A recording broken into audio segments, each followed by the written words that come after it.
lagi di kitab Kifayatul Atqiya Minhajul Asfiya halaman 65 garis awal.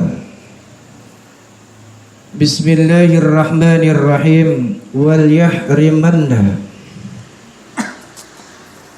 arful jinanil fakhirah wal yasqitanna fi darki narin nazilan. Wal yahrimanna, dan benar-benar haram, arful jinani, ada tanda-tanda surga, artinya bau surga haram.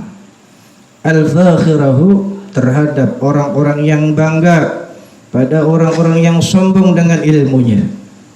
Wal yasqitanna, dan benar-benar dia itu akan disungkurkan, akan jatuh fi darkinarin, di dalam tempat neraka yang paling bawah, nazilan, sebagai tempatnya.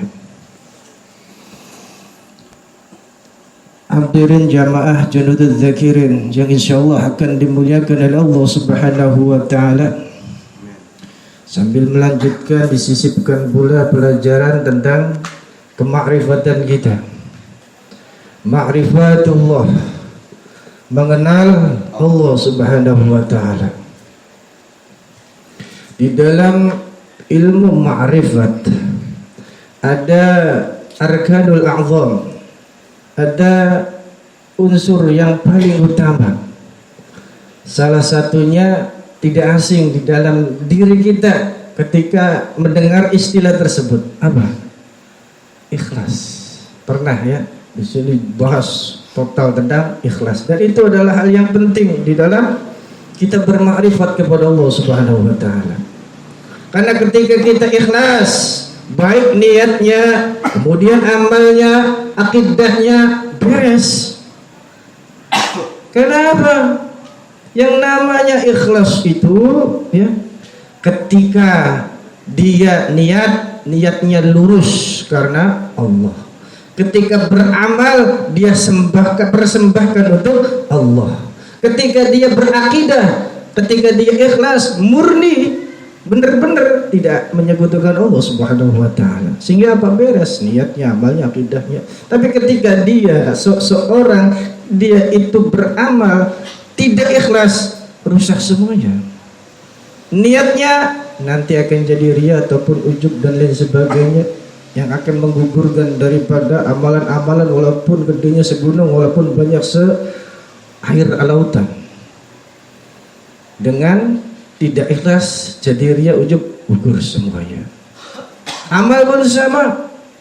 Ketika dia itu tidak ikhlas jadi bid'ah. Nah, ini menurut orang makrifat, bid'ah itu beramal dia tidak ikhlas, artinya dia selain Allah. Ya makanya ketika dia itu beramal karena makhluk, karena hal yang baru, dia menjadi bid'ah karena ia persembahkan amalnya bukan untuk Allah. Bukan bid'ahnya masalah talilan marhabanan yang sholawatan kemudian yang dipersoalkan yang memang sudah ada dalilnya. Tapi kalau menurut orang-orang makrifatullah, bid'ah itu ketika dia beramal tidak ikhlas. Dan yang terakhir ketika dia itu berakidah tidak ikhlas karena Allah Subhanahu wa taala, timbul hal-hal yang bisa menyamai dan bisa membandingkan kepada zat Allah Subhanahu wa taala yang pada dasarnya tidak ada yang membandingi, tidak ada yang menyamai. Jadilah dia syirik, menyekutukan Allah, dan ini adalah sesuatu yang berat dan bahaya. Makanya daripada itu, yuk kita sama-sama ketahui ya, daripada ilmu ma'rifat, di mana konjugasi daripada kata ma'rifat itu arafa ya'rifu wa irfanan, nanti ketemu dengan ma'rifatan. Kata dasarnya sama, arafa artinya apa? Tahu. Ma'rifat itu kata dasarnya tahu. Berarti apa? Ilmu ma'rifat itu ilmu pengetahuan pasti tentang Sang Khaliq, tentang Allah Subhanahu wa taala. yang itu diperoleh ya bisanya kita nyata ya, kita pasti tentang Allah berdasarkan daripada sanubari kita yang ada di dalam hatinya hati sanubari, hingga nanti apa, hati kita mengakui dengan wujud, wajibul wujud, wajib pada Allah Subhanahu wa taala ada. Dan memang yang ada di dunia ini cuma Allah. Semua diadakan oleh Allah. Makanya kita ada nggak di sini? Bukan ada, tapi diadakan. Bahasa akidah seperti itu. Nah, kita harus benar-benar ya pahami hal itu sehingga tidak keliru. Dengan kita bermakrifat kepada Allah Subhanahu wa taala, mengenal Allah Subhanahu wa taala, nanti akan apa? Merasakan kehadirannya. Dimanapun kita berada, kapanpun kita berada, kita akan terawasi oleh Allah Subhanahu wa taala. Karena dengan kita seperti itu, insya Allah kita hidupnya beres. Diri pribadi akan jadi beres karena apa? Kita mengenal Allah. Keluarga jadi beres sampai kita satu wilayah, satu bangsa, satu negara. Kalau seandainya kita bermakrifat mengenal Allah Subhanahu wa taala dengan benar, maka akan jadi beres. Kenapa sih kalau kita bermakrifat beres? Ya jelas, karena dengan kita mengenal benar, mengenal Allah, meninggalkan sholat kita tidak akan berani. Mencuri tidak akan berani, korupsi tidak akan berani, menganiaya istri tidak akan berani. Karena apa? Mengenal Allah kan jadi beres. Makanya ada orang yang berpendapat bahwasanya ketika manusia itu tidak bermakrifat, ketika dia itu tidak mengenal Allah Subhanahu wa taala, sumber kehancuran segala-galanya. Diri ini akan hancur, keluarga hancur, satu desa hancur, negara hancur. Kenapa? Karena dia tidak bermakrifat, tidak mengenal Allah Subhanahu wa taala. Nah, maka daripada itu yuk kita sama-sama terus gali tentang ilmu kemakrifatan. Nanti setelah ini selesai, apakah ada lagi? Ya ada. Nah, di dalam kitab Kifayatul Azkiyah, jadi yang namanya ilmu itu sangat luar biasa ya. Banyak sekali salah satunya ilmu makrifat. Nah, di sini ketika kita berilmu, awas hati-hati.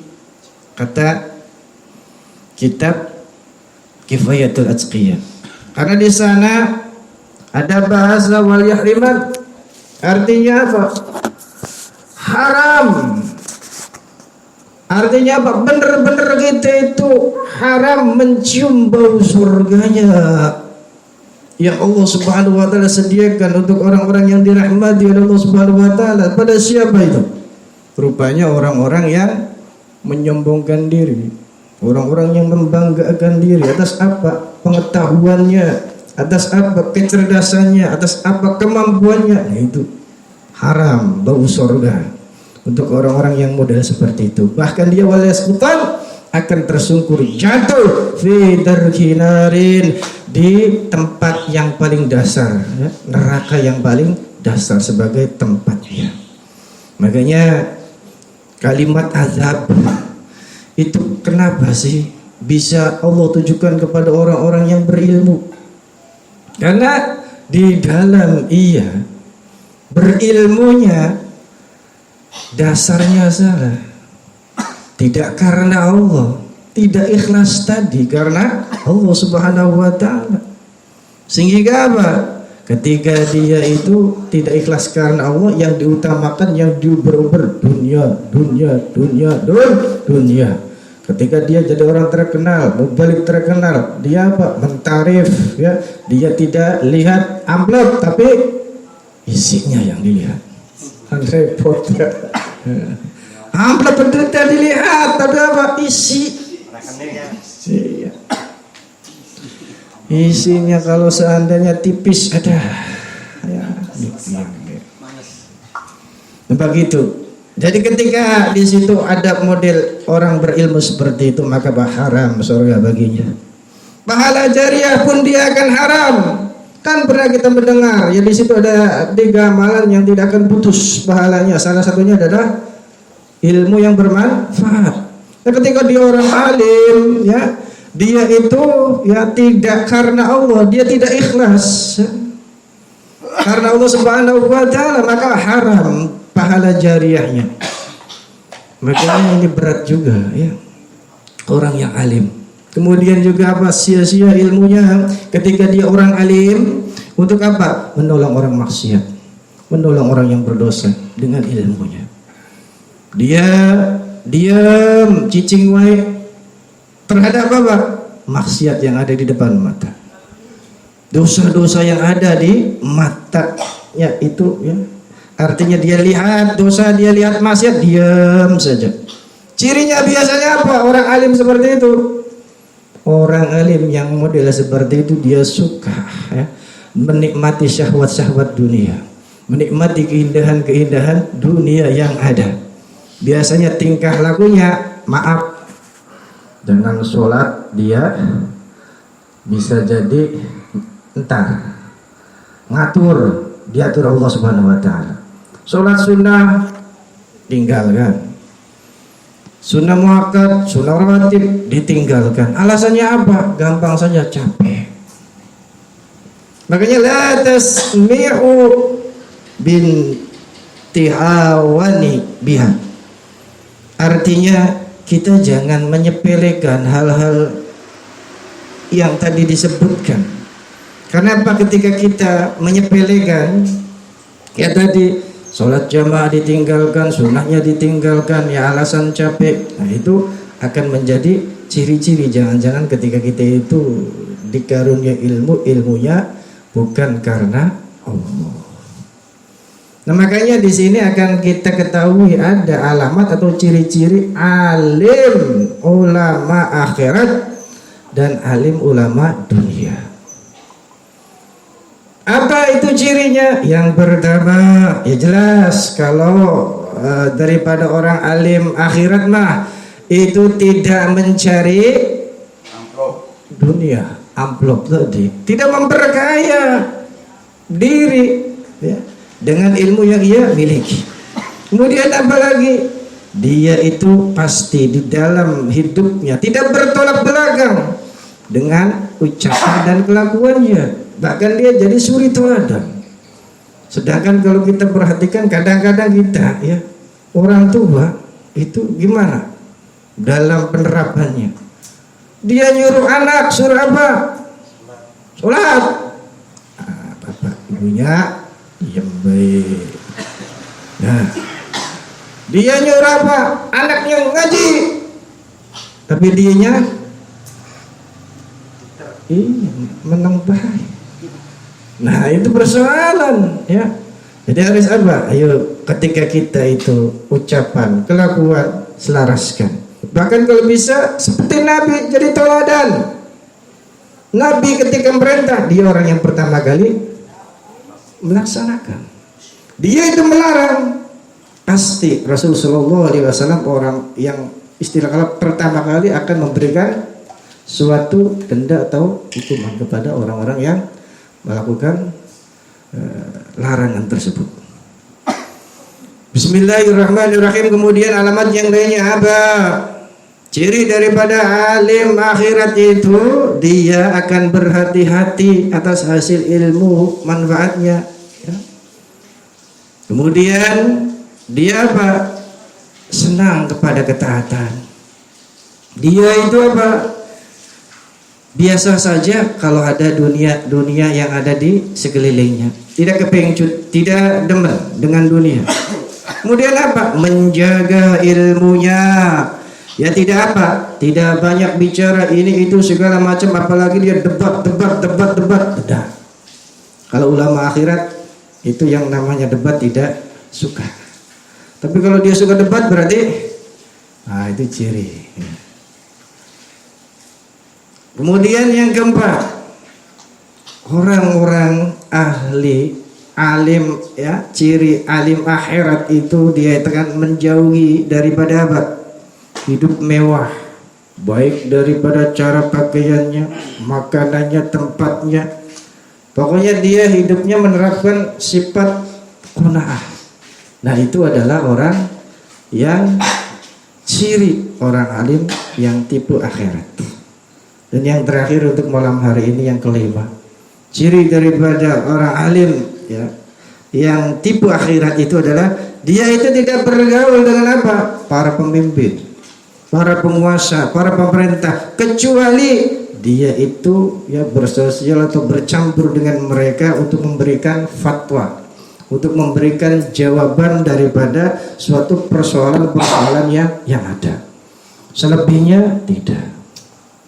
Nah, itu adalah ciri daripada ulama-ulama akhirat. Nah, berarti ketika kita itu pengen cari guru ya tadi carilah ya tipe daripada orang alim, tipenya akhirat.